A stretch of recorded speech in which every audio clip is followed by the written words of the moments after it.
সেটি হলো ঢাকায় বসে বসে আওয়ামী লীগকে নিষিদ্ধ করার গরম গরম বক্তব্য দিবেন আর এই তৃণমূলে গিয়ে আওয়ামী লীগের সহযোগিতায় ফেস্টুন লাগাবেন, আওয়ামী লীগের সহযোগিতায় ত্রাণ বিতরণ করবেন। What is this? এই যে মুনাফিকি, এই মুনাফিকি আচরণ করে কোনোভাবেই নতুন রাজনৈতিক বন্দোবস্ত স্থাপন করা যাবে না। আওয়ামী লীগের সাথে যারা আপোষ করবে, আমি ঝিনাইদহের জনগণকে বলবো, আমি ঝিনাইদহের প্রশাসনকে বলবো, যারা আওয়ামী লীগের সাথে আপোষ করবে তাদেরকে বিন্দু পরিমাণ ছাড় দিবেন না। আমাদের আপোষ অন্যান্যদের সাথে হবে। আমরা যারা ফ্যাসিবাদ বিরোধী লড়াই করেছি আমাদের মধ্যে আপোষ হবে। আওয়ামী লীগের সাথে যারা আপোষ করবে, গণ অধিকার পরিষদ তাদের সাথে কোনো আপোষ করবে না।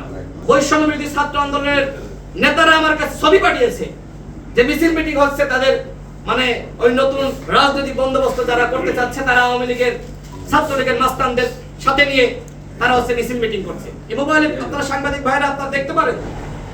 আমি হয়তো পাবলিকলি এই বিতর্ক আমি সৃষ্টি করতে চাই না, কিন্তু এগুলো কেন হচ্ছে? এমনকি আর একজন ছাত্র উপদেষ্টা আরেকজন ডামি এমপি কে পাশে বসিয়ে বিভিন্ন সেমিনার করে, বিভিন্ন অনুষ্ঠান করে। তো আপনারা একদিকে মানে আওয়ামী লীগের ডামি এমপিদের আশ্রয় প্রশ্রয় দিবেন, অন্যদিকে আওয়ামী লীগের নিষিদ্ধ চাইবেন, এটি কি হতে পারে? শেখ হাসিনার নেতৃত্বে দ্বিতীয়বার গণহত্যা পরিচালিত হয়েছে। আগামীতে এই আওয়ামী লীগের ব্যানারে আওয়ামী লীগের গুন্ডারা মাস্তানরা সংগঠিত হয়ে আরেকবার গণহত্যা পরিচালনার সুযোগ পাক, সেটি আমরা কোনোভাবেই মেনে নিতে পারি না।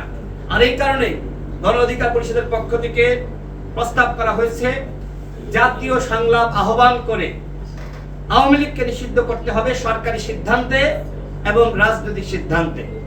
আর এই জন্য আমরা বলেছি প্রধান উপদেষ্টাকে অবশ্যই ঈদের পরে জাতীয় সংলাপ ডেকে আওয়ামী লীগকে নিষিদ্ধ করতে হবে।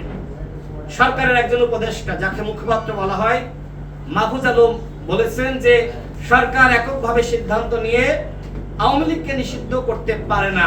আচ্ছা, এই যে উপদেষ্টা পরিষদ গঠিত হয়েছে, আওয়ামী লীগের প্রেতাত্মাদেরকে সরকারের বিভিন্ন দপ্তরে সেক্টরে পুনর্বাসিত করা হয়েছে, এমনকি উপদেষ্টা বানানো হয়েছে।